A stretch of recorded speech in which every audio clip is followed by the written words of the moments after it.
Class 10 exercise 6.3 geometry का question है। 6.3 का उदाहरण नंबर 7।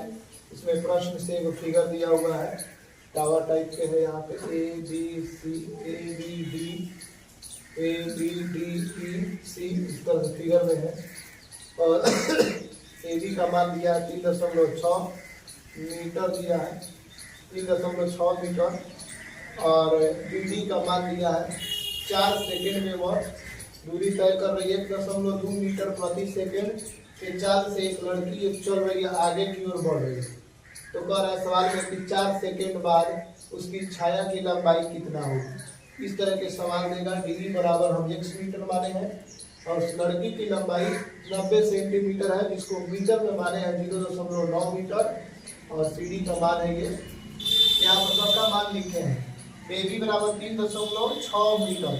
ये गणित में एनसीईआरटी पीटीसी का जो किताब है उसमें 3.6 सेंटीमीटर दिया है, उसको मीटर मान लेना है, गलत दे दिया है किताब में। और डी बराबर 4.8 प्लस x मीटर है, ये मीटर में मानेंगे।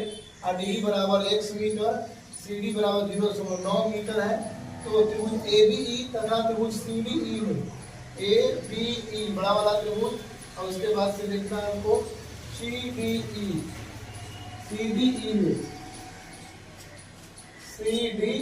में है। ई का मान लिखा हुआ है, ई है ई। तो हम लिखेंगे कोण ई, यहाँ पर कोण ई का मान ये सी डी ई में भी है और ए बी ई में भी है। कोण ई का मान दोनों में बराबर है, समान होने से ये बराबर है। कोण डी यहाँ पर 90 डिग्री है और कोण डी भी यहाँ पे 90 डिग्री है। सी डी तो हम यहाँ पे लिखेंगे सी डी बराबर ये 90 डिग्री होने से दोनों बराबर है। तो त्रिभुज की समरूपता को सिद्ध करने के लिए जो एंगल भी मिल जाए तो समझिए वो समरूप त्रिभुज है। तो त्रिभुज ए बी ई समरूप है त्रिभुज सी डी ई के, सी डी ई के समरूप है, सी डी ई के समरूप है।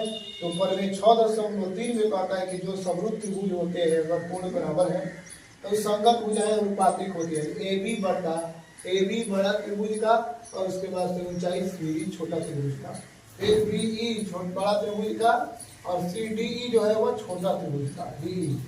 तो ये हम डी और ई लिखेंगे, डी ई बटा डी ई। ये है बी ई बटा डी ई, ए बी बटा सी डी और बी ई बटा डी ई। इसका मान हम यहाँ पर रख के बनाएंगे। ए बी का मान है 3.6 और जो है सी डी का मान है 0.9, तो 9 चौके 36 और मान है बी ई का मान है 4.8 प्लस x, 4.8 प्लस x है। अब बटा में x है डी ई का मान। तो 9 चौके 36, 4 में कटा, 4 से x में गुणा करेंगे 4x प्लस x है जो बराबर किधर रहेगा तो माइनस x हो जाएगा। 4x में से ये जाएगा 3x, 3 से x में गुना है तो इधर आके हो जाएगा भागा। तो 3 से जैसे ही 4.8 में भागा करेंगे 16×3 होता है, कम के बाद दशमलव लगा देंगे। x बराबर 1.6 मीटर। यह है कौन सी, तो 4 सेकेंड में चलने के बाद, 4 सेकेंड चलने के बाद लड़की की छाया की लंबाई होगी 1.6 मीटर। यही हम लोग को निकालना था। इसी तरह की वीडियो को देखने के लिए लाइक, सब्सक्राइब तथा शेयर करें। Thank you.